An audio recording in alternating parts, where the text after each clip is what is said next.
Un saludo muy especial para todos ustedes que nos acompañan el día de hoy. Eh, a don Marco Tulio Arellano, lo he saludado, a nuestro miembro de número José Vicente Mogollón, a la académica numeraria Clarena Sánchez y al numerario Álvaro Silva. A todos ustedes un cordial saludo y muy especialmente a Camilo, nuestra conferencista central del día de hoy. Eh, bueno, Tengo el siguiente reporte para informar a ustedes acerca de las actividades de la academia.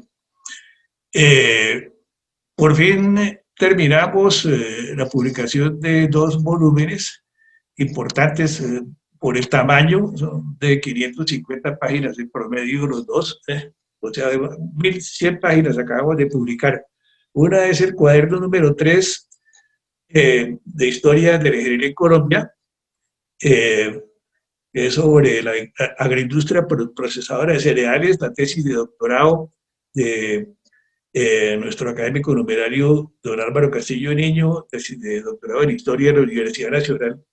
Entonces, con el auxilio de varias empresas, se publicó este volumen bien importante que abarca por lo menos 100 años del tema de la ingeniería de la agroindustria procesadora de cereales, con un contexto muy interesante, un basamento económico muy bueno, y con una nota curiosa que vale la pena pues, eh, mencionar y lo pone a uno a reflexionar eh, sobre cómo son las cosas en nuestras academias e incluso en las facultades de historia.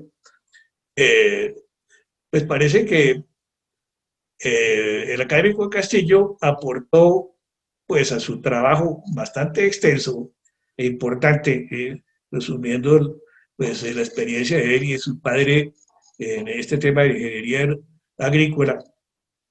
Me aportó pues todos los trabajos de consultoría de la oficina y numerosas fuentes de primera mano que tenía. Entonces se le pusieron problemas, pero ¿cómo así si esto no es bibliografía? Mejor dicho, no avalaban fuentes primarias, ¿sí? O sea, documentos de primera mano de un testigo de excepción, ¿sí? O dos, él y su padre, de unos hechos, ¿sí? Como testigos calificados de lo que estaba pasando. Entonces, llamó la atención el hecho que desconocieran pues un tema central que es un documento de trabajo, algo que nosotros en las academias trabajamos tanto y que yo he notado que en las facultades de historia de las universidades miran con cierto desprecio de que nosotros hagamos eso en las academias, utilizar documentos de trabajo o documentos de archivo como bases para nuestros trabajos. Bueno, en todo caso se publicó ese estupendo volumen de 550 páginas y bueno, Eureka, acabamos de terminar y está el lunes ya lista la publicación del volumen 15 de apuntes para la historia de la ingeniería en Colombia. Contiene pues dos trabajos bien importantes de ingeniería fluvial y cartografía fluvial de nuestro numerario José Vicente Mogollón. Contiene un artículo, la presentación que nos hizo sobre Virgilio Barco, el profesor Malcolm Diz. Él personalmente solicitó permiso a Penguin Random Books para que nos dejara publicar ese artículo que todavía no ha sido publicado en un libro que ya salió. Esa editora nos dio el permiso. Eh, Contiene pues trabajos de académico Álvaro Pachón sobre la Bogotá que seremos, eh, contiene pues muchos otros trabajos interesantes con mucho énfasis en cartografía, que es bien importante, columna vertebral de nuestra academia, la cartografía histórica, sobre todo cartografía comprobada, trabajada, estudiada y avalada con estudios científicos. Bueno, entonces eso es un avance que les tengo de la actividad de nuestra academia y pues entonces esos volúmenes les serán entregados a los académicos eh, pues que estén al día en sus cuotas de reposición del Fondo de Publicaciones. Y reitero, el cuaderno número 3 se obtuvo con la colaboración de varias empresas, las cuales logró una participación el académico numerario Álvaro Castillo Niño. Bueno, hoy vamos a tener una presentación de sumo interés del académico Camilo Santander, y sobre la cual yo me voy a permitir hacer primero una introducción de contexto cartográfico. Entonces vamos a tratar los humedales del altiplano del antiguo distrito de Santa Fe y pues algo mencionaremos de la provincia de Tunja, pero sobre todo del antiguo distrito de Santa Fe. Entonces le voy a solicitar al académico secretario que me facilite la presentación de la primera diapositiva. Bueno, aquí tenemos un plano del antiguo distrito de Santa Fe. ¿Sí? Aquí, por esta parte del norte, ven que dice provincia de Tunja, entre paréntesis Boyacá. Los límites entre la antigua provincia de Santa Fe y la provincia de Tunja son parecidos a los que hay entre Cundinamarca y Boyacá hoy en día, pero no son exactamente los mismos. Hay algunas partes de estas que pertenecieron a la provincia de Tunja y viceversa a la provincia de Tunja. Por la parte de la vertiente tenemos las antiguas provincias de Muso y La Palma.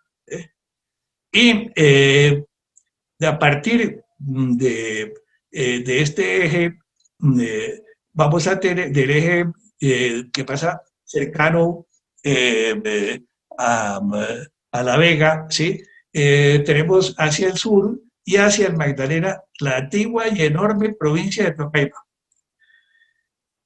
Bueno, entonces aquí en azul podemos apreciar cómo eran los humedales sabaneros hacia el año 1700. Eso es lo que quedaba en el año 1700 del gran lago que secó Bochica, el gran lago sabanero, del cual solamente emergía la isla de Suba. Entonces, aquí tenemos cerca de este amarillo que recalca los resguardos de Soacha, los de Engativá, aparece un azul, en la mitad aparece Funza, un azul que está entre el río Funza o Bogotá y el río Subachoque, Cerrezuela o Balsillas. Todo eso era un gran pantano.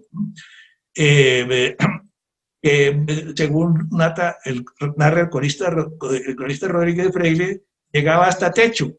Esa cota hasta techo nos da pues un nivel para poder investigar con Google Earth el nivel que tenía el pantano en esa época. Entonces, era ese, en la parte de Funza, y al oriente del río Funza, Bogotá, pues se represaba por un gran canal colector que era el río Arzobispo o Salitre, al cual llegaban numerosas quebradas.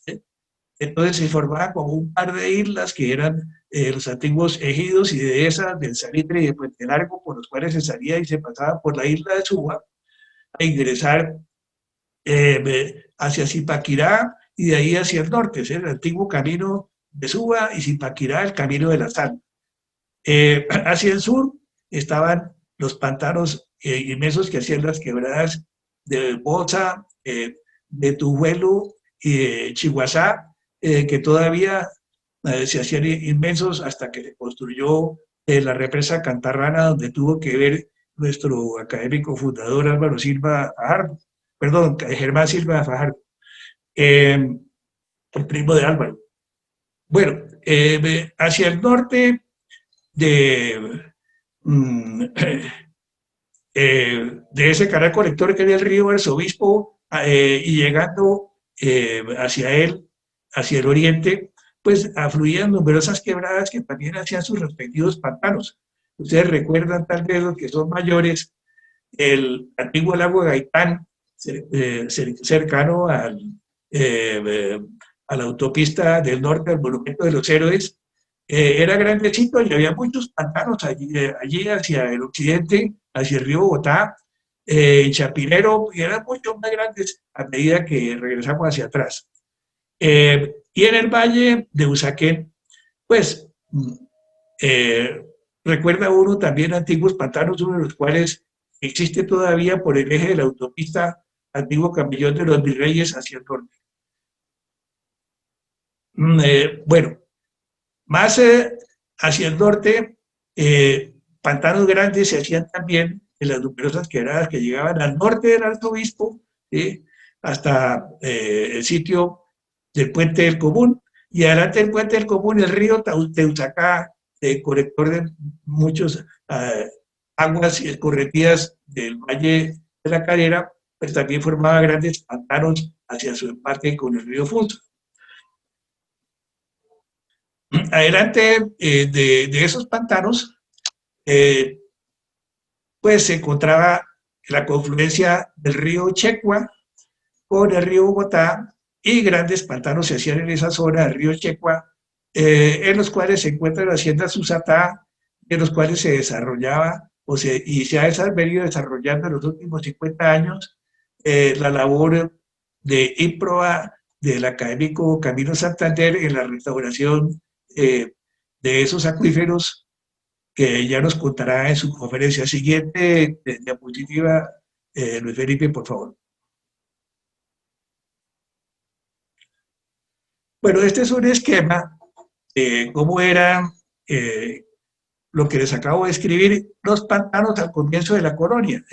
Este azul que ven, el río Bogotá, de la parte inferior del gráfico va subiendo hacia la parte superior derecha, y los pantanos que se formaban, sí, el río Soacha, el río Tujuelo, ¿sí? El río Fucha, y luego el río Arzobispo y los afluentes que a él le llegaban, la isla, los ejidos islas, ejidos y de esas, de Salitre y Puente Largo, los pantanos del Valle de Usaquén, y el gran pantano entre el río Funza y el río Cerrezuela, Balsillas o Suachoque, que abarcaba todo el centro de la sabana, con unas islas en el centro que se llamaba pues el SAI y también en Funza.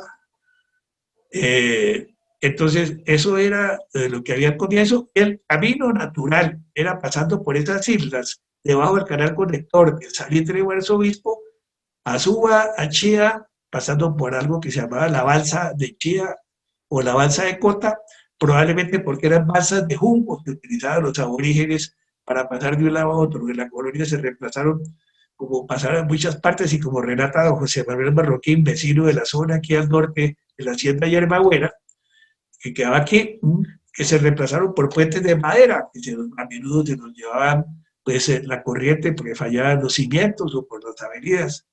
Siguiente diapositiva, Luis Felipe, por favor. Aquí mostramos lo que quedaba de esos pantanos al comienzo de la República. Entonces, al comienzo de la República se hicieron unos caminos nuevos, ¿sí? Uno que duró 300 años de ejecución, el Camino de Occidente, que pasaba desde Fontibón hasta Funza, atravesando los enormes pantanos del Novillero, ¿sí? Y que costó pues enorme cantidad de dinero y esfuerzo, trabajo de aborígenes. Y el otro camino, el camino de los Virreyes, desde la Recoleta de San Diego, del Puente Común en línea recta, atravesando todos los pantanos del Valle de Usaquén. Entonces, bueno, duró 300 años el camino de Occidente, ¿sí? El camino de la Bella Encomendera, doña Jerónima de Orrego y Olaya, los amores entre el oidor Anuncibay y el hijo del visitador Monzón, que terminaron dirimiendo en Dada, y originaron la construcción de ese camellón para poder ir a visitar a la niña que la tenían allí confinada para evitar problemas con los pretendientes. Entonces, esos dos camellones no se pudieron terminar. El de Funza, convencer El invento del macadamizado, en la época de José Hilario López, se hizo lo que se llamó el camino del terciopelo, porque era tan costoso que valía lo que valía una yarda de dicho material, ¿sí? Una yarda del camino. De hecho, la comparación de cómo sería realmente si era caro o barato, pero les parecía muy caro en esa época porque lo que hacían de seguramente era muy precario en caminos. Y el camino del norte, el camino de los virreyes, al final de la época virreinal, pues también vino a terminarse merced al invento del macadamizado en la época de José Hilario López. O sea, ambos caminos. Uno tardó 300 años y el otro tardó como 60. Se afianzaron merced al invento del macadamizado, pero acabaron por los pantanos. Entonces, el antiguo camino que aparece en rojo, pues vino siendo sustituido por esos dos y los pantanos se fueron desecando y por ende los acuíferos fueron disminuyendo. El siguiente, Felipe. Bueno, esta, eh, esta proyección nos muestra el área de trabajo de don Camilo Santander, el académico Camilo Santander, en el Valle del Checua. Entonces, aquí ya ven ustedes el río Checua en azul y los humedales hacia el año 1695, determinados de vistas de linderos de un pleito de ese año eh, por uno de los oidores que pues, nosotros hemos interpretado y cartografiado. Aquí ya ese humedal, pero lo pusimos hoy como referencia. Vemos los humedales también formados por el río Teutacá, llegando a la isla de Tibito, la hacienda de Labra. Entonces la hacienda, enorme hacienda de Checua, aparece allí delimitada en verde, una de cuyas partes era Susatá, donde ha trabajado lo que nos va a exponer el académico Camilo Santander. Como punto de referencia aparece la hacienda de los Molinos del Neusa en verde. Eso que aparece en verde resaltado son unas 2.000 hectáreas. La hacienda de Checua podía tener como unas 12.000, era por lo menos tan grande, mayor que la que se decía mayor hacienda por todos los cronistas, que eran el novillero de Funza y Cerrezuela.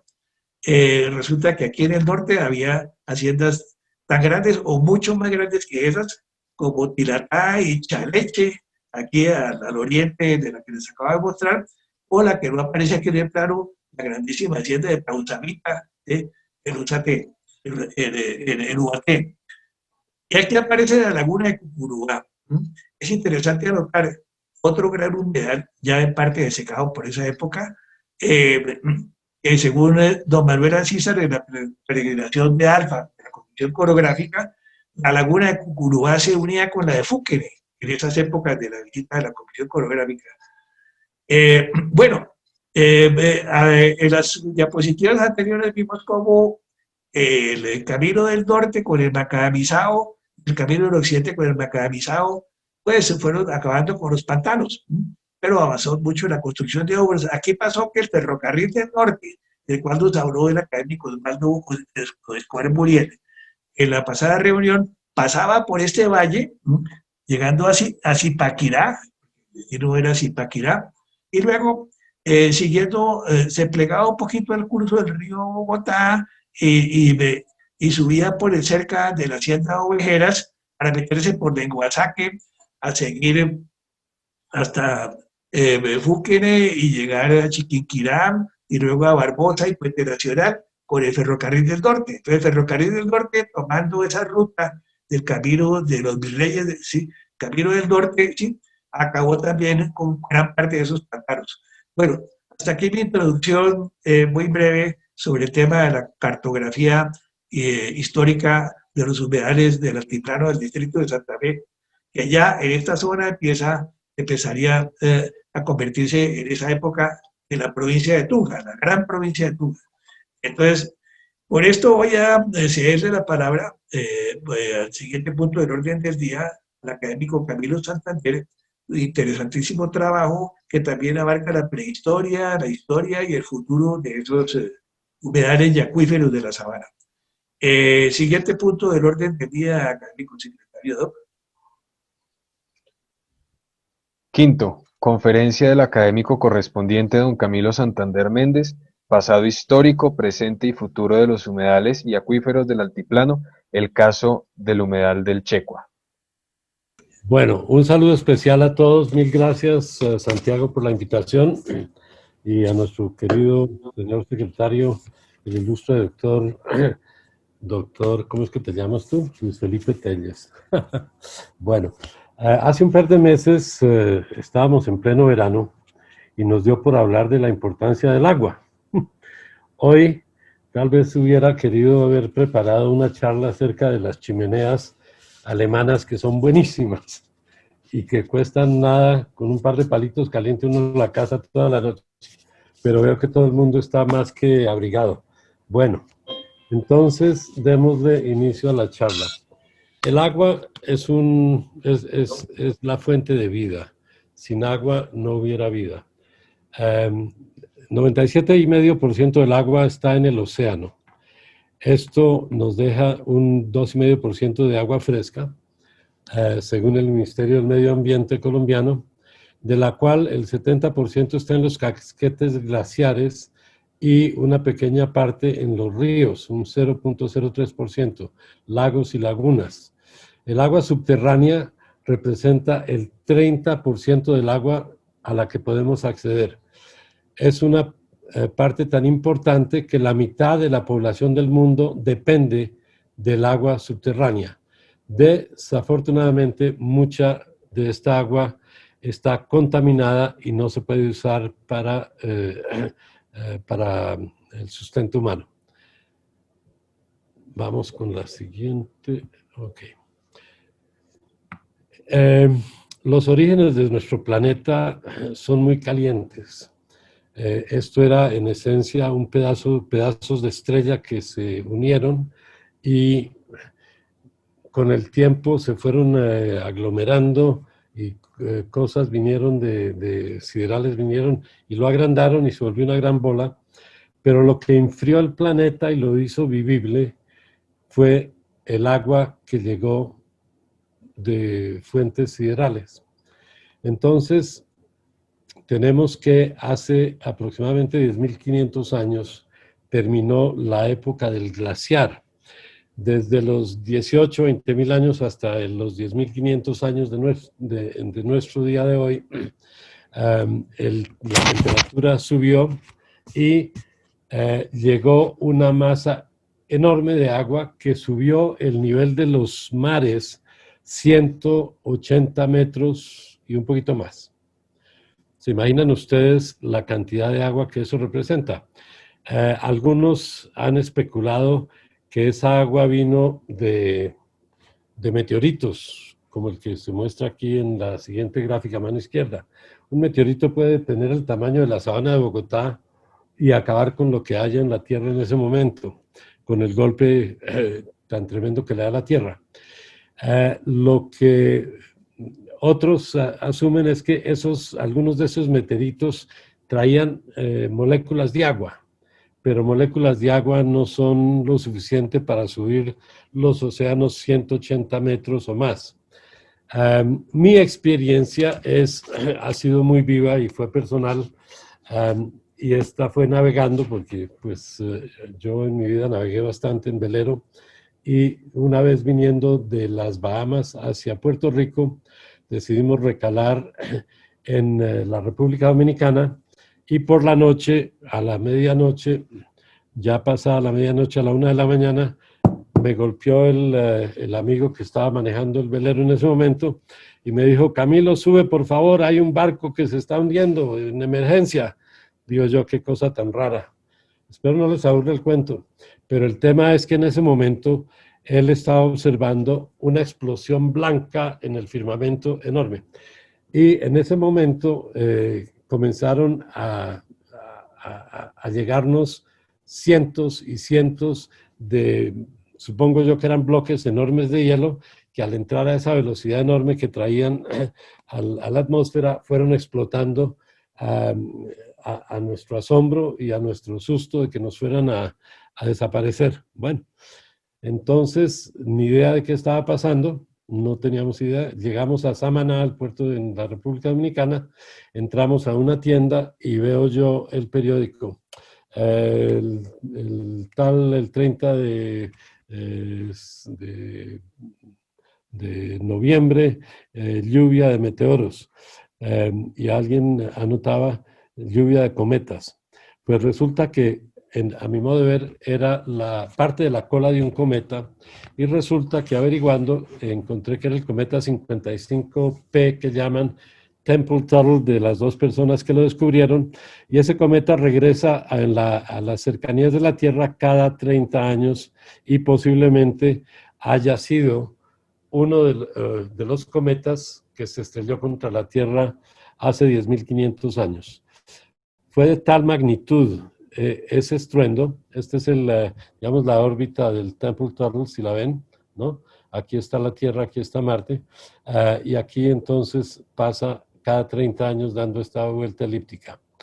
Bueno, constante destrucción, pero a la vez cambio climático y renacimiento. Ese se encuentra cada 33 años con la Tierra. Bueno, otra persona que observó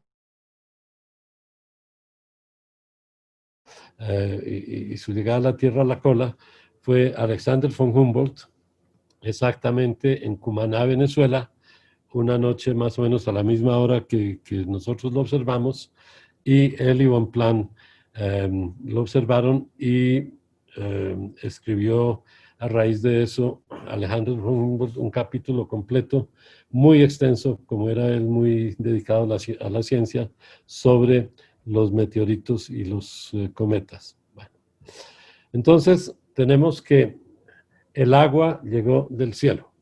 Ok. No todo el mundo lo sabe, tal vez muchos lo sospechan, pero pues yo lo pude comprobar. Estamos aquí en esta fotografía en el Checua, en un sitio que se llama Hoyos Hondos. Ustedes ven acá una franja negra, ¿sí? Esa franja contiene, es un neme que está compuesto de cenizas volcánicas compactadas con gredas. Entonces es un neme que en mi época lo llamábamos el clay pan, y que fue una cosa muy interesante porque nos obligó para la siembra de árboles a romper ese clay pan con un ripper de un bulldozer de 9 para poder hacer unas terrazas. En todo caso, este marca el cometa de hace 10.500 años.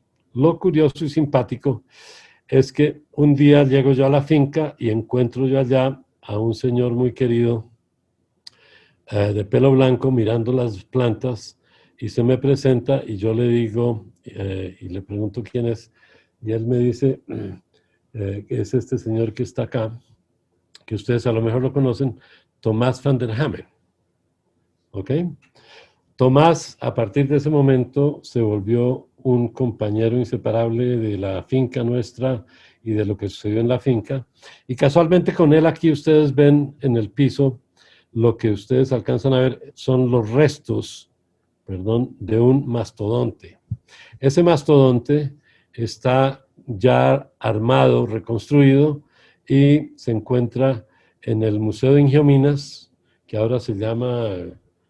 tiene otro nombre, en fin, pero es en la 52 con la carrera 30, y pues un mastodonte localizado en Nemocón, colector Camilo Santander, aquí presente, y la edad, si está equivocada, no son 17 a 20.000, sino 10.500, porque mandamos muestras con el doctor Correal de la Universidad Nacional a Holanda, y allá fue datado. Okay. Entonces, nos dimos cuenta de que había acá restos de mastodontes. Y a raíz de eso me puse a preguntarme dónde y por qué había pasado todo esto, y fue cuando llegué a lo que yo llamo el descubrimiento del diluvio universal, nada más ni nada menos. El tema lo voy a obviar, pero de todos modos aquí vemos la fotografía de la zona del Checua, donde está Susatá, más que todo Susatá pues está en este sitio, ¿no? Y así era la panorámica desde una fotografía aérea de avioneta en el año de 1943 cuando yo nací. Era supremamente árido y supremamente lleno de cárcavas. Pues resulta que mucho de este material que se ve acá, que es plástico y por eso corre, es un material que en las lluvias se va para el río Bogotá. Y son gredas que contienen un grado importante de magnesio. Cuando llovía fuerte, la empresa de acueductos y alcantarillado de Bogotá tenía que cerrar las compuertas en Tibitoc porque el material manganeso es dañino para la salud y todavía tiene que hacerlo con el tema de las lluvias actuales. Entonces, así era un panorama bastante complicado, desolador. Bueno, empecé a sembrar árboles en el año 71, no, en el año 62, cuando estaba todavía en la Universidad de los Andes, y finalmente en el año 71 regresé de Estados Unidos de la universidad y contacté a Álvaro Salgado, un primo hermano de mi madre, primo segundo mío, y le dije, Álvaro, ayúdame que necesito reforestar toda esa zona de Hacienda Susatá que está totalmente erosionada. Y me dijo, pues mira, tienes suerte porque me acaban de nombrar gerente de la CAR. No pude aceptar el cargo de director, pero hice que se nombrara, o sugerí que se nombrara un amigo que fue espérate, a ver, ya, el doctor, sí, el doctor Torres, no, Jorge Torres Lozano, correcto. Y en el año de 1971 logré hacer un contrato con la CAR, que en ese momento estaba interesada en repoblar, reforestar todos los alrededores de la sabana que estaban agotados. Bueno, entonces eso fue en 1971. Ahí fue cuando nos encontramos con el problema de la capa de Neme que no se podía atravesar. Entonces, tocó que pasara el tiempo y finalmente la CAR tomó de director a Héctor Parra, que a lo mejor ustedes lo conocieron, murió hace unos años, y él en 1976 solicitó un estudio de lo que estaba pasando en la zona a Gómez y Cajiado, y ese estudio de esos ingenieros sugirió que había que hacer un control de la erosión completo para evitar que las aguas se siguieran contaminando, etcétera, y dio lugar a un interés marcado de la CAR en el contrato que yo había hecho con ellos en el año 71 y lograron conseguir por donación del gobierno del Canadá 3 bulldozers de 9 que entonces aplicaron, esto es el periódico de 1981, el 29 de junio, aplicaron los bulldozers inmediatamente para hacer estas terrazas. Estas son una de las lomas de la finca y estas son terrazas de bulldozer de 9 con un ripper de 1,5 metros de profundidad que rompió el clay pan con el ánimo de que pudiera penetrar las raíces de los árboles que se iban a sembrar. Alguien en la CAR seguramente había captado algún invento que fue de los indios incas, y ese invento fue este tipo de situación. Los incas hacían zanjas arriba en la loma y con esas zanjas y la lluvia ellos aprovechaban para que bajara el agua por entre el monte y le diera agua a todas las terrazas donde ellos sembraban sus alimentos. Básicamente está esquemáticamente mostrado acá y fue la forma como ellos hace muchos años, 500 años o más, pudieron tener sus cultivos en sus terrazas y demás en las laderas de las lomas, cosa que hoy en día pues ya difícilmente se practica ya, pero pues esa experiencia nos dejaron. Resulta que al hacer las terrazas aquí en estas lomas, aquí ven ustedes el cursor, espero, entonces el resultado fue que, igual que en el Perú, pero de una forma más intensa, por la cantidad de se hicieron creo que 90 kilómetros de terrazas ahí, para serles francos, no recuerdo exactamente el número, pero fue una cantidad de terraza bastante grande. Esas terrazas han captado el agua que se ha logrado percolar hacia acá y ha ido a las fuentes de agua subterráneas de la cuenca. Entonces, aquí tenemos el Grupo Guadalupe y que es un acuífero profundo, pero muy, muy bueno porque es muy permeable y recibe mucha agua. Bueno, entonces aquí vienen el Guadalupe y el Terciario, y estos de arriba tienen más contenidos de lutitas y arcillitas, entonces no son tan impermeables. Bueno, sigamos. Esto es entonces la forma como se ha venido explotando el vecindario por parte de las flores. Y cada vez que va bajando el agua, entonces van teniendo que bajar los señores. Ya están como en 230 metros de profundidad y más para lograr captar el agua, porque la han ido consumiendo.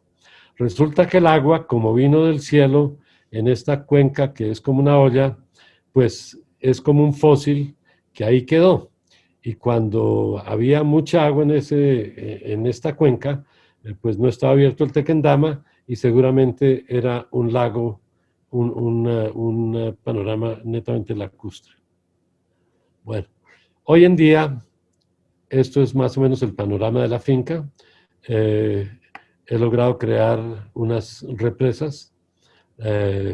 La finca se mantiene bastante poblada de árboles, y parte del trabajo de la CAR fue construir pocetas de este tipo para captar el agua, que no son tan buenas como las otras, porque pues aquí queda el agua superficial y hay una evapotranspiración grande.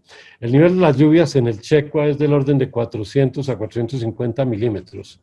Es la tercera parte o la cuarta parte de lo que puede ser el resto de la sabana. Entonces esta zona es supremamente seca, pero a pesar de eso ustedes ven los manantiales de la finca se mantienen, y les puedo decir que confesar que es el único sitio de la sabana donde no se murieron los manantiales por la deforestación y por el abuso en la utilización de las aguas subterráneas, que han bajado el nivel freático por lo menos 100 metros o mucho más. Entonces ven ustedes un panorama bastante verde, bastante en esa parte de la finca. La sobreexplotación de los acuíferos de la sabana es notoria. Aquí ven ustedes la sabana de Bogotá. Estas son las curvas de nivel como se han venido desarrollando, y un par de zonas de gran intensidad de abatimiento de las aguas, que son esta zona occidental, acá de Fontibón, y toda esta zona de Madrid, y toda esta zona de Chicú, acá, y luego esta zona del sur de Bogotá, que también ha sufrido un abatimiento fuerte.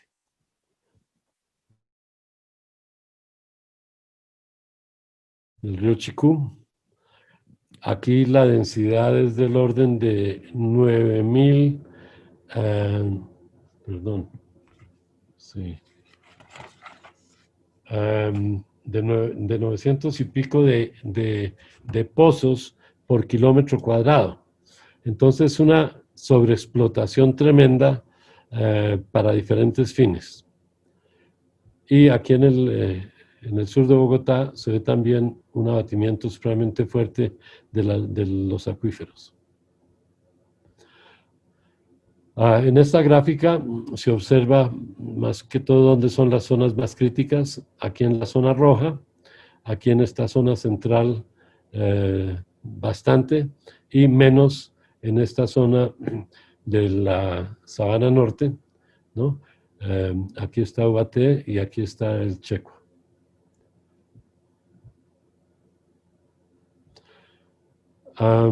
Aquí vemos, bueno, perdón, los usos de las aguas. No sé si ustedes alcanzan a ver, este es el consumo para fines industriales en la zona central, que es el mayor, que está causando más dolores por el retiro de las aguas del, de los acuíferos. Luego en la zona alta se ven los diferentes usos y de acuerdo con la lista abajo se ven cuánto de cada tipo de uso se le da al agua, sea agrícola, para consumo humano, para industria, etc.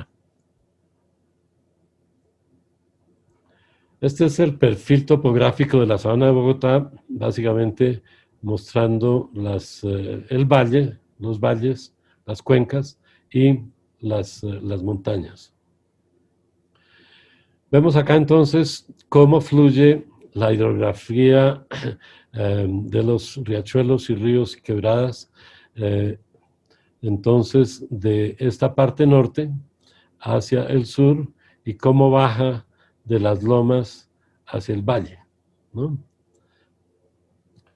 Esto es muy interesante desde el punto de vista de la posibilidad de pensar en cómo incrementar la recarga de los acuíferos que se han venido agotando. Este gráfico muestra aquí los pisos, el piso hidrológico de los acuíferos. Tenemos en negro el cuaternario, que es el superficial, ¿sí? El neógeno, paleógeno, que es el blanco, que está encima de aquel. El Guadalupe, que es más superficial y que corresponde al cuaternario. Ok. Aquí la tabla 7.1 tomada de un informe que preparó el profesor Van der Hamen y el Ingiominas con la CAR sobre el tema de las aguas, y es el mejor de los estudios que yo haya visto. Aquí muestra entonces el Guadalupe permeable, bastante permeable, conformado por areniscas. Areniscas, ok. Luego tenemos el neógeno paleógeno, esencialmente impermeable, que tiene muchas arcillolitas y areniscas intercaladas, y se me pasa de nuevo, etcétera, y algo de areniscas. Y luego el cuaternario, que es el más explotado, que tiene arcillas, arenas localmente y gravas también. Este está en un espesor de 20 a 350 metros, este hasta los 1000 metros, estos dos, y el Guadalupe, que está de ahí para abajo, y tiene, es impermeable, pero forma la primera base, que abajo es como si fuera el fondo de una olla. Bueno. Entonces, la CAR ha tratado de identificar zonas donde se puedan recargar los acuíferos en las diferentes cuencas. Aquí, en la zona de la cuenca alta y cuenca media del río Bogotá, identifican el área afectable para el complejo Guadalupe, que es el más profundo, el neógeno cuaternario y la formación Cacho, que es más limitada, fácil de acceso, eso sí. Aquí tiene 6.600 hectáreas. ¿Será hectáreas? No, no puede ser. Área hectáreas, dice aquí, pero yo no lo creo. Aquí está hablando de 98.000 hectáreas, el complejo Guadalupe, eso suena bastante, y la formación Cacho, 6.600. En todo caso, la que identifican más fácilmente recargable es esta, pero esta es muy importante porque son areniscas, y esta menos porque es un poco más difícil por lo que son conglomerados de arcillas. Aquí tenemos entonces la zona de posible recarga del Checua, que es donde nosotros estamos. Aquí hay varios permisos concedidos ahora para las floristerías que encontraron las aguas muy, muy fácil de acceso en esta zona, por lo que pues hemos estado rellenándola desde hace ya 40 años, ¿no? En esta zona, ¿no? Pero vuelvo atrás. Esta es la zona del Checua y ahí abajo la sabana de Bogotá, que ustedes ven, ¿sí? Esta es Hacienda Susatá. Bueno, atrás entonces vemos las escorrentías posibles que se pueden utilizar si la CAR quisiera acá hacer mismo zanjeo que hizo aquí en esta zona. Toda esta zona se podría recoger mucha parte del agua, un gran porcentaje del agua que se pierde. Desafortunadamente, la mayor parte del agua de la sabana de Bogotá, del agua lluvia, se pierde por escorrentía y se va río abajo. Y una parte se evapotranspira. La evapotranspiración es más o menos de 1,5 metros al año, un poco más de 1 metro. Entonces, la gran pena es que la mayor parte del agua se va y la otra gran pena es que se va contaminada. Entonces, el reto para el país es que no solo el país debe ser un país de leyes, y todo respeto al general Francisco de Paula Santander, mi tatarabuelo, pero el país necesita ser un país que actúe prácticamente como si fuera un país de alemanes y haga las cosas bien y las cuide. No se puede dejar al albedrío esto, y desafortunadamente da la impresión de que a pesar de los muchos estudios que se han hecho y lo que siguen estudiando y todo eso, se quedan en estudios teóricos, disculpe el abogado, parecieran hechos por abogados, pero son poco prácticos. En todo caso, este es el panorama actual de esta zona que muestra pues esas capas de gredas y esto, pero por debajo pues tiene la posibilidad de acceso a las aguas. Bueno, sigamos entonces acá. Este es el corte de Hoyos Hondos, ¿no? Donde se ve la formación Cacho del Cuaternario, acá, fácil de acceso, perdón. Sí. Y luego la formación Bogotá y las areniscas y arcilolitas de la segunda formación de ahí para abajo, que es el paleógeno y neógeno. ¿Ok? Bueno. Y este es el Cuaternario, que fue el que más explotaron desde un principio. Bueno, ¿qué tenemos en contra de la explotación? Esta es la titularidad de concesiones de minería. Ustedes ven que cuando se habla de minería, por ejemplo de carbón, hay que profundizar los pozos, los socavones, y hay que sacar agua. Esa agua que se saca de ahí es agua ácida, y entonces lo que hace es dañar las aguas superficiales y secar las aguas de los acuíferos. Estos son todos los bloques de hidrocarburos que se han otorgado para exploraciones ya sea de gas o de petróleo. Indudablemente pueden afectar los acuíferos y los pozos. La ley 99 del 93 fija principios muy interesantes, como que el derecho de los ciudadanos a la vida saludable y productiva en armonía con la naturaleza, es un primer principio. Las zonas de páramos, subpáramos y nacimientos de agua y de recarga de acuíferos serán de protección especial. En la utilización de los recursos hídricos, el consumo humano tendrá prioridad sobre cualquier otro.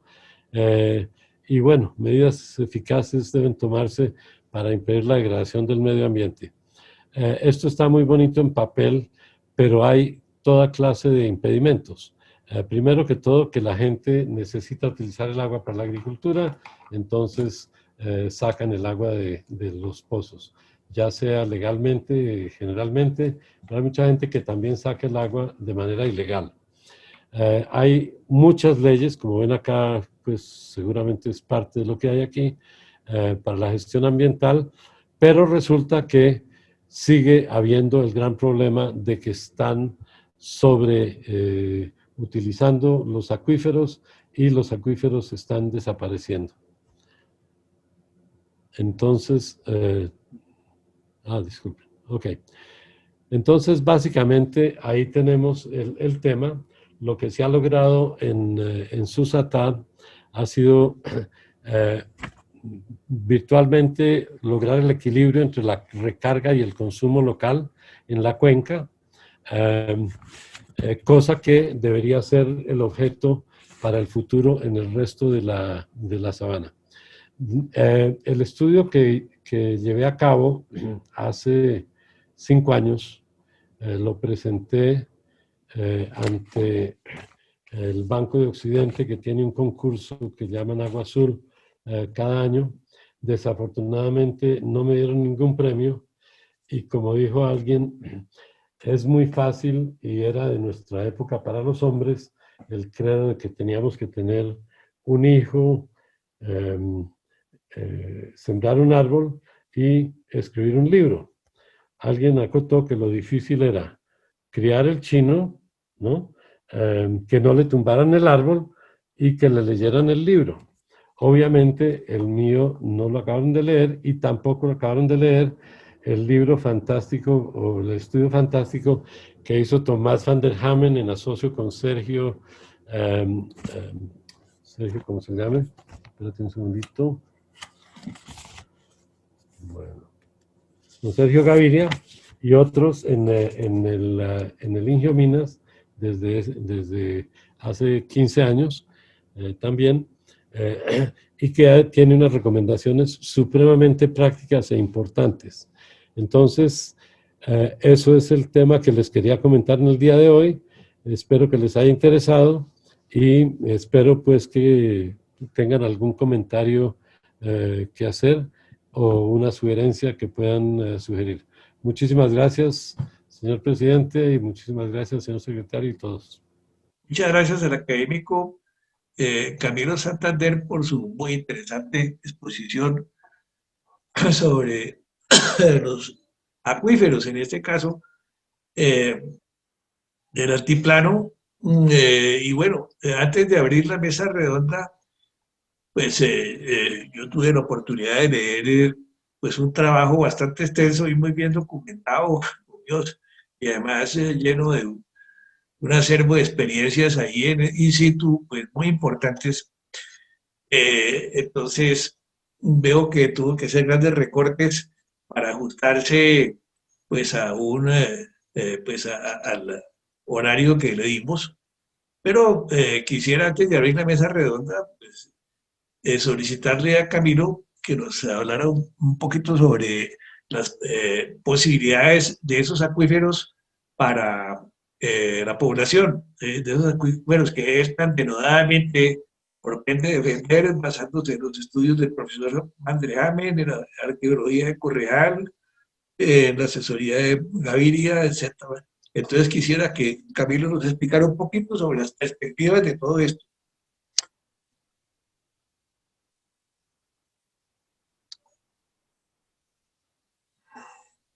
No se escucha, Luis Felipe. Sí, perdón, ya. Ok. Hay una dificultad y es que en este momento no tuve acceso realmente a saber cuáles son los análisis de las aguas que ha hecho la CAR recientemente. Cuando escribí este trabajo, me dirigí a una de las floristerías del sector del Checua y me prestaron el análisis de las aguas que tenían. Agua me ha interesado desde hace mucho tiempo, incluso que tuve interés de en comercializar las aguas de la finca, pero finalmente decidí no hacerlo. Pero en todo caso, me hablaron, alcancé a ver el contenido toxicológico de las aguas y me dejó aterrado. Los mismos operarios de ese cultivo estaban tomando esa agua que tenía más de 26 ppm de productos clorados. El agua estaba netamente contaminada y esa agua era la que estaban sacando del pozo, seguramente del cuaternario, para el cultivo de flores. Entonces, en ese momento yo tenía un cultivo de flores y lo sellé porque dije, prefiero tener aguas puras que aguas contaminadas, y resulta que las flores tienen muchos pesticidas que tienen por lo menos una, dos o tres calaveras pintadas en el sello y para matar las arañas y los nemátodos y los hongos y yo no sé cuántas cosas más, pues esto es bastante serio. Entonces, desafortunadamente, la parte, digamos, necesaria de la humanidad, y es que el hombre es el factor más, que más utiliza el medio ambiente y más lo cambia, pues ha sido para sus necesidades inmediatas, pero poco se ha pensado en el futuro.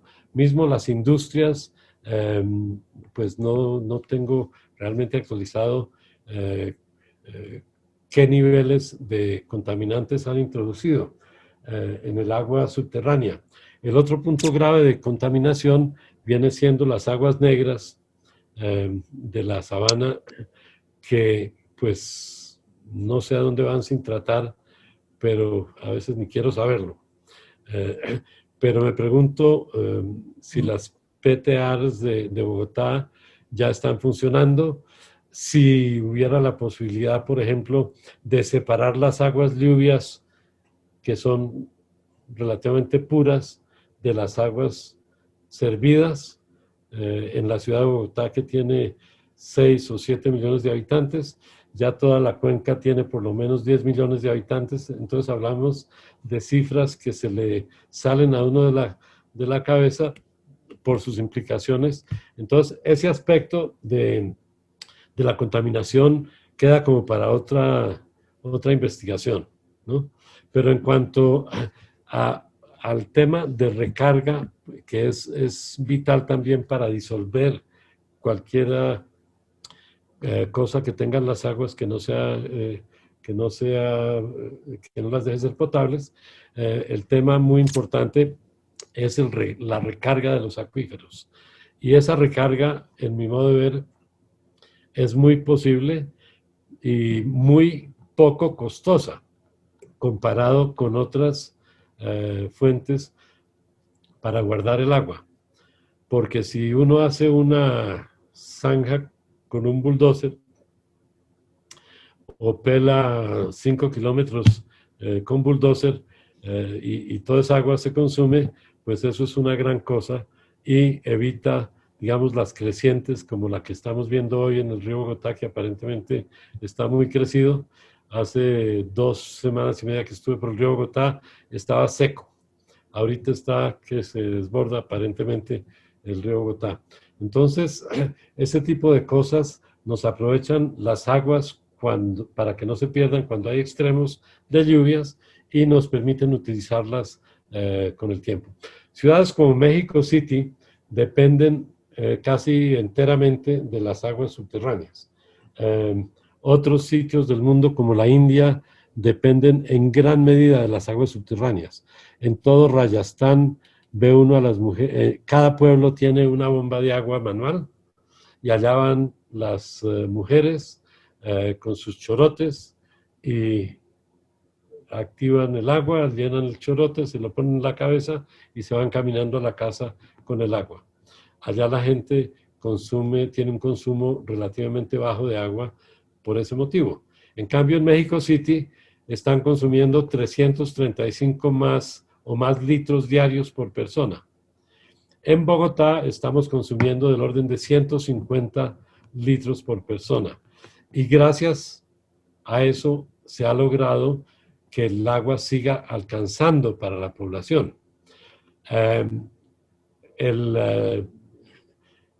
el acueducto de Bogotá tiene válvulas de graduación que le bajan la presión al agua. Entonces uno abre la llave y sale una cantidad relativa de agua. Y depende de los sectores también cuánta agua sale. Llego yo a San Francisco, California, a Palo Alto, la universidad donde está parte de mi familia, y abro la llave y casi que me rompe la mano de la fuerza. Es un desperdicio enorme de agua y ellos tienen un problema enorme de agua y desafortunadamente no han tenido bien la precaución de recargar los acuíferos y allá los podrían recargar también con relativa facilidad. Y lo que sucede es que están en problemas serios del agua, al igual que toda la zona central de Estados Unidos. Entonces ya están los analistas pensando que en pocos años la gente en Estados Unidos va a tener que emigrar por los problemas de agua.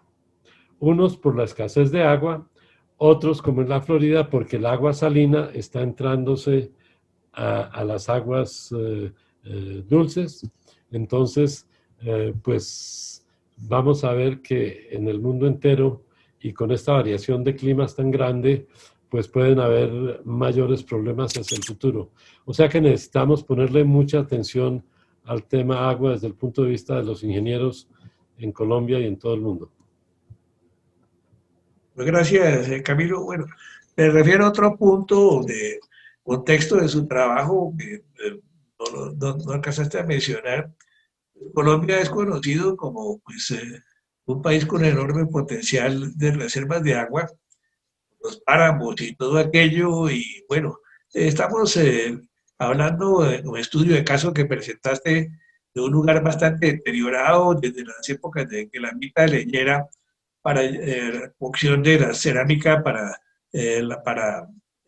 hacer los panes de Sares y Paquirá y el de Mocón y todo aquello, se fue deforestando tanto el lugar y como consecuencia, pues un poco dramática todo lo que nos cuentas del sitio. Pero pues Colombia sí tiene un enorme potencial y eso lo mencionas en tu estudio de contexto. Y también algunos de nuestros académicos, Alberto Mejía, presentó un trabajo aquí en esta academia sobre la eventualidad de que Colombia prestara agua para el canal de Panamá, que está quedándose sin ella, ¿sí? Está teniendo problemas de suministro de agua. Eso como dentro del contexto general. Yo quisiera oír para abrir la mesa redonda y para eso le voy a dar la palabra a nuestro académico secretario don Luis Felipe para que anuncie el siguiente punto, la apertura de la mesa redonda. Quisiera oír de primero un comentario de un experto en el tema que es Marco Tulio Arellano, profesor mío hace muchos años, en los años mozos por allí, hace bastante tiempo, en el tema, sí. Bueno, Luis Felipe, por favor, siguiente punto del orden del día. Sexto, mesa redonda sobre el tema expuesto. Marco Tulio.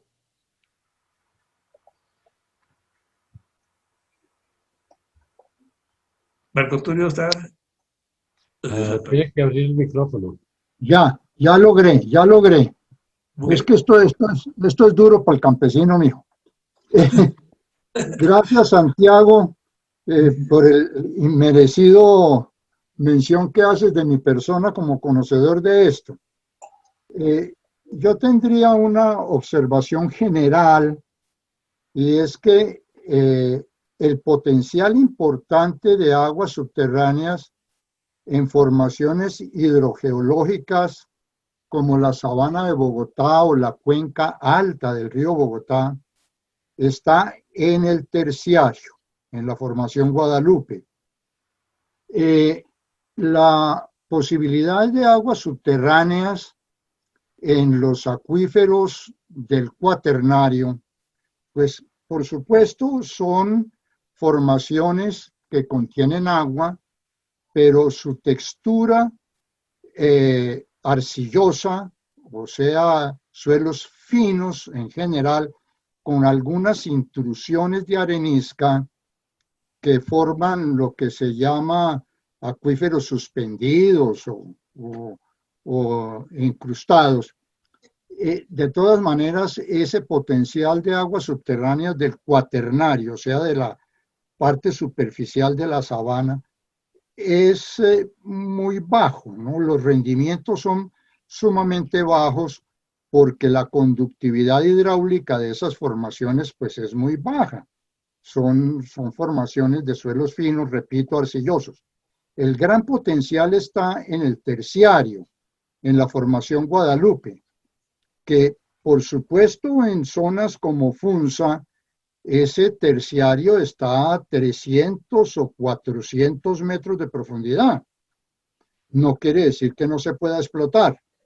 Las zonas de recarga, por supuesto, estarán en las laderas, en la parte alta de la ladera, donde ese terciario aflora y tiene la conductividad hidráulica y la permeabilidad suficiente como para que haya infiltración y lo alimente.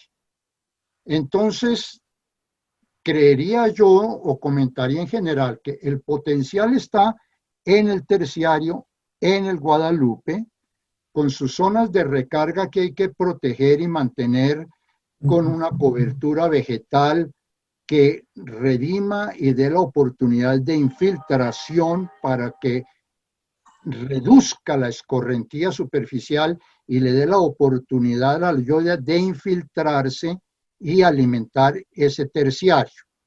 Entonces, eso como comentario general.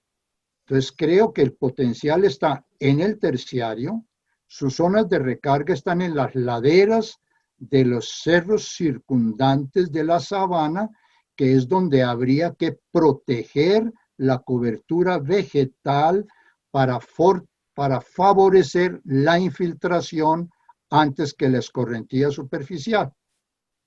Por supuesto que el cuaternario algo ofrece y es donde están nuestros aljibes, corrientes, pero que en algunas oportunidades han hecho pozos hasta de 100 y 150 metros de profundidad, pero con unos rendimientos sumamente bajos, sumamente bajos. Ese es el comentario general que tendría yo sobre la generalidad de las relaciones agua, suelo, planta en la cuenca del río Bogotá, en la cuenca alta, en la sabana de Bogotá. Gracias, Marco Tulio. Bueno, y otro aspecto, pues, un poquito referente al paisaje cultural, ¿sí? Que es también la importancia de la recuperación de nuestros humedales desde el punto de vista ecológico. También ellos a su vez ayudan a restituir los acuíferos, ¿sí? Jaime, el académico numerario Jaime Santamaría. Sí, sí, quisiera, muchas gracias Santiago por darme la palabra. Yo quisiera hacer un comentario también de lo que expresaron antes y el comentario de Marco Tulio. El problema aquí en la sabana de Bogotá con el agua subterránea está precisamente que en el cuaternario ya se ha ido extrayendo la gran cantidad de agua que ha habido. Se han utilizado para riego y se ha utilizado para diferentes aspectos en la sabana de Bogotá. Y precisamente se está presentando lo que ya se ha comentado, el problema de la subsidencia, es decir, que se está asentando toda la sabana de Bogotá. Y eso se muestra en las fincas, en los sitios donde hay construcciones antiguas que se están produciendo detrimento de las construcciones antiguas, y eso se debe al fenómeno de la subsidencia, es decir, de ese asentamiento por haber habido una extensa utilización de esa agua en el cuaternario, ¿no? Ya se ha sacado. Entonces yo sí creo que es importantísimo que nosotros, Sociedad Colombiana de Ingenieros, Academia de Historia de la Ingeniería, promoviéramos que hubiese un plan general, ahora que se está trabajando entre lo que se llama ciudad-región, un plan de ordenamiento de esa utilización del agua. Porque yo creo que si bien es cierto lo que dice Marco Tulio, que la recarga del terciario está más o menos controlada, yo creo que la recarga del cuaternario es muy lenta y entonces es muy difícil no promover eso, pero lo que sí creo es que debe haber algo para atender el problema de la subsidencia y esa falta de utilización apropiada de agua subterránea y obviamente proteger los humedales, que precisamente yo creo que es el futuro de la sabana de Bogotá. Muchas gracias. Gracias, académico Jaime Santamaría. Enrique Silva, que conoce mucho el tema. Sí, Enrique, ¿pudieras decirnos algo?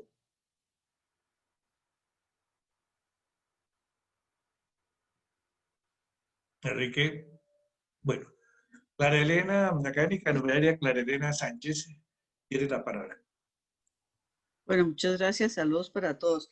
No, tengo aquí eh, una nota sobre lo siguiente. Aprobado el ordenamiento territorial en torno al agua en Bogotá para mitigación del cambio climático. Acuerdo de declaratoria, emergencia climática ya, Consejo de Bogotá, etcétera. Eso liderado por una concejal que se llama Susana Muhammad.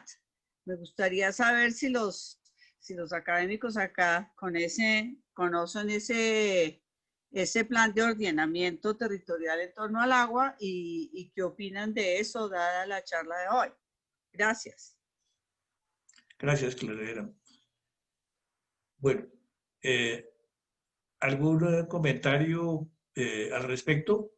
Bueno, yo participo a algunas críticas que he oído, sí, porque pues, lo que tiene que ver es la CARE, sí, y su contacto con los planes de ordenamiento territorial, pues se critica la existencia de bastante desidia, ¿sí? Y poca operatividad. Y parece que estamos huérfanos en esos temas por ese lado, ¿sí? Eh, pues lo que priman, desgraciadamente, son las componendas para hacerse una buena norma y lucrarse en algunos pesos entre los funcionarios y algunos propietarios, y no el beneficio de la comunidad, pues para ser escueto. Pero pues quisiera que alguien pudiera opinar de fondo. Lástima que no estuviera aquí Camilo Santamaría, el hijo de Jaime, que trabaja mucho esos planes de ordenamiento territorial para efectos urbanísticos. ¿Alguien tiene algo que opinar al respecto? Hay un aspecto ahí con respecto a los riesgos eh, de una falta de agua en la capital de Colombia. Resulta que el tubo este que nos trae el agua de Chingaza tiene 40 kilómetros de largo. Y Dios quiera que no suceda, pero la mayor parte de la ciudad está abastecida por ese tubo, a través de ese tubo. Y esas atraviesa unas zonas que son muy complicadas porque son humedales, son zonas muy rocosas, etcétera. No hemos tenido, por suerte, y tocamos madera, un temblor fuerte o algo por el estilo, pero pues yo pienso que hay que seguir adelante lo que se empezó a hablar a principios de siglo y se trajo a una comisión japonesa para analizar alternativas para poder suplir a la ciudad con aguas subterráneas en caso de. Y ellos hicieron un estudio grande y recomendaron hacer unas perforaciones al pie de monte de todo el oriente de la sabana. 34 creo que eran los pozos que había que llevar abajo para poder rellenar los acuíferos. Pero eso creo que llegó a uno o dos pozos que después creo que no sé qué futuro tendrían. Pero evidentemente, pues es algo que preocupa. Hay un aspecto que es interesante tomar en cuenta y es que el régimen de lluvias del oriente de la sabana es diferente al régimen de lluvias del occidente de la sabana. Si se pudiera encontrar una cuenca donde se pudiera, digamos, captar el agua y reservarla ya a occidente, pues podría ser una alternativa. Pero, y esa es una alternativa que puede ser interesante. Ya vemos un problema serio con el agregado norte y es que con el crecimiento de las poblaciones de Chía, Cajicá, Zipaquirá, etcétera, pues están demandando mucha más agua de la que el acueducto de Bogotá estaba dispuesto a entregarles. Entonces se independizaron y están recibiendo directamente el agua directamente de, de estas represas. De tal suerte que nos deja un poquito inquietos el hecho de que este verano llegaron a estar al orden de 30%, 33% las represas del agregado norte. Entonces, ahorita con las lluvias, pues esperamos que se llenen bastante, ojalá, y que no llegue tan pronto el próximo verano, que con los cambios tan radicales que están habiendo, pues no sabemos si va a ser un verano fuerte o qué, porque estamos pues viendo cosas muy extrañas como estos huracanes que han sucedido uno tras otro, totalmente fuera de temporada ya en el Caribe. Hay otro puntico que quisiera comentarles, si me permiten. Dentro de las investigaciones que hemos hecho allá en la finca, hemos hecho una investigación reciente en los últimos años que nos ha dado un magnífico resultado y que es de interés, digamos, para el país.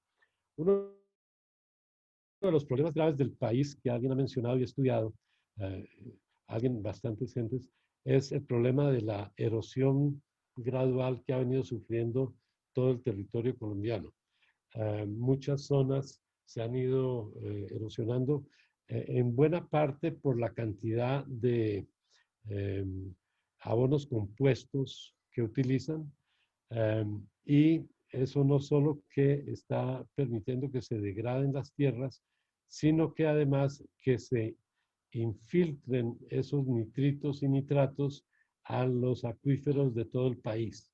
Entonces eso es realmente grave en determinadas zonas. No es el caso de comentar ahorita el detalle, pero eso es un asunto que pues, puede tener una solución muy sencilla.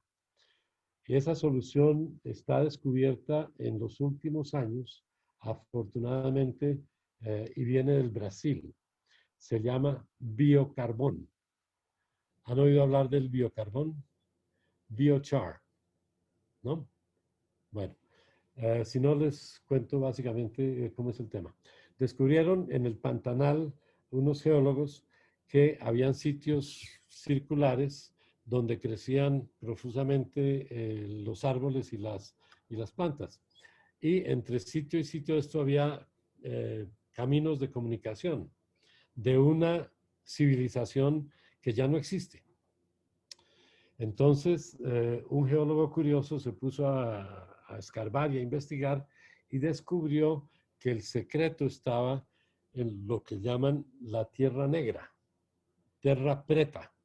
La tierra negra es tierra mezclada con carbón de palo que ha logrado lo siguiente, un pedacito así de grande de carbón de palo puede tener el área interna de una o dos canchas de fútbol, sobre todo cuando es preparado de una forma especial. Bueno, en todo caso, eso es lo que llaman biocarbón. Entonces, lo que ha venido revolucionando la agricultura en varias partes del mundo, incluyendo Europa y Australia, ha sido el uso del biocarbón, inoculándolo previamente con materia orgánica, desechos, pues lo que botan las vacas por la cola, todo ese tipo de cosas, se mezcla y entonces esos microorganismos tienen humedad y entonces se reproducen y en todos esos intersticios el agua lluvia queda y no se ve en escorrentía. Entonces, dependiendo de la profundidad de la capa, eso mantiene la humedad durante las épocas de verano y tiene una ventaja enorme y es que los microorganismos producen nitrógeno, el nitrógeno alimenta a las plantas crecen más rápido, absorben más carbón y lo mandan abajo y botan oxígeno. Entonces son una fuente muy interesante también bajo ese punto de vista. Entonces, biocarbón puede ser algo interesante para promover realmente en Colombia y puede ser a la vez una fuente de energía alternativa, porque si uno produce el biocarbón, al mismo tiempo el 50% de lo que produce no solo va a ser carbón, sino el 50% va a ser energía. Entonces ya hay plantas en Estados Unidos que están produciendo el carbón y al mismo tiempo la energía, y eso resulta ser supremamente interesante. Obviamente que requiere una escala y requiere un apoyo gubernamental, porque pero sí es interesante porque uno de los problemas que tienen los bosques que ha sembrado la CAR es la muerte de los árboles después de 20 o 30 años. Se caen los árboles y se empiezan a descomponer y empiezan a botar metano en grandes cantidades a la atmósfera. La CAR hasta ahorita no ha descubierto la importancia de ese tema. Debo decir, desafortunadamente, porque he tenido que lidiar con la CAR. En un momento dado tenemos el 10% de 320 hectáreas de árboles que están caídos, porque ya les cumplió su misión, ¿no? En este momento tengo aquí la foto de un árbol que se acaba de caer casualmente. En fin, viene su época de madurez, se caen los árboles, se pudren y eso. Entonces llamo yo a la CARI o paso por ahí y les digo, necesito aprovechar 2.000 árboles caídos. A los 4 meses me mandan un técnico con 1 metro aquí de medio lado a medir el árbol a ver si me daban permiso para beneficiarlo. Entonces, hay algo que no va en esos organismos que se han vuelto tan diferentes a otras épocas, donde impera pues otro tipo de pensamiento que no es un pensamiento de ingeniería práctico, de bien por la humanidad, etc. Pero sí, ese tema del biocarbón les sugiero que lo investiguen, del hidrocarbón, no, del biocarbón. Biochar en inglés, y es una cosa fácil de preparar. Nosotros lo preparamos y les puedo decir que la primera cosecha que tuvimos de avena tenía una altura de 2,5 metros. Algo espectacular. Entonces, Gracias, Camilo. es algo Bueno, que... vamos a... parece que no hay más comentarios. Sí, vamos a hacer el cierre de la sesión. Académico secretario Doc Luis Felipe, por favor, el siguiente punto. Séptimo, cierre Sí, de la pero, sesión a cargo del presidente. bueno, un saludo muy cordial para todos ustedes de fin de año. Se acercan las fiestas navideñas y esta es nuestra última sesión eh, de, de este año. ¿Sí? Reiniciaremos el tercer jueves de febrero por una conferencia del académico por posesionarse Armando Ramírez sobre el ferrocarril de Cauca. Curiosamente, es un trabajo que presentó nuestro académico Arias, ¿sí? Que falleció pues poco tiempo después de su posesión, ¿sí? Los túneles del antiguo ferrocarril de Caldas. Y sobre este ferrocarril de Caldas, don Armando Ramírez tiene otro libro. Él es habitante de la zona, ¿sí? Es ingeniero de la Nacional, ¿sí? Usa como referencia el trabajo de nuestro fallecido miembro de número Ardila, Jorge Ardila, presidente de la Asociación Colombiana de Túneles en su momento, y otras referencias, incluso referencias de gente de la academia, que es muy interesante, es un libro muy bueno, y con bastante participación de los trabajos que hemos venido elaborando durante 16 años de labores como academia, que es uno de los objetivos nuestros, de un gran trabajo de equipo, que sumar conocimiento e integrar conocimiento y pues no somos infalibles, ni la ingeniería lo es, solo que sabemos trabajar dentro de límites que conocemos los coeficientes que tenemos de probabilidad de acertar, o se supone que los conocemos con bastante dificultad. la estadística. Bueno, como les había anunciado, están a disponibilidad la semana entrante el cuaderno número 3 de Historia de Ingeniería en Colombia sobre la agroindustria procesadora de material de granos, y el volumen 15 de Apuntes para la Historia de la Ingeniería. Dos volúmenes muy gordos, muy interesantes. Ya les avisaré la semana entrante cuando les envíe el tema de las participaciones al fondo rotatorio de publicaciones. Entonces, pues un gran saludo para todos ustedes, unas felices fiestas de fin de año y hasta el año entrante. Fue un grato placer compartir este año de labores con ustedes a pesar de la pandemia. Nos bandeamos bien con este sistema virtual. Se ven bien las diapositivas, se oyen mejor los conferencistas. Es bastante cómodo. Bueno, y se nos une gente como nuestro querido académico Enrique Pinilla de Washington, y Olimpia Neglio de Italia había ofrecido participar, pero a última hora no pudo. Bueno, muy grato estar con ustedes, un cordial saludo y hasta luego. Me encantó verlos y que les vaya muy bien en todo el tema de los indios.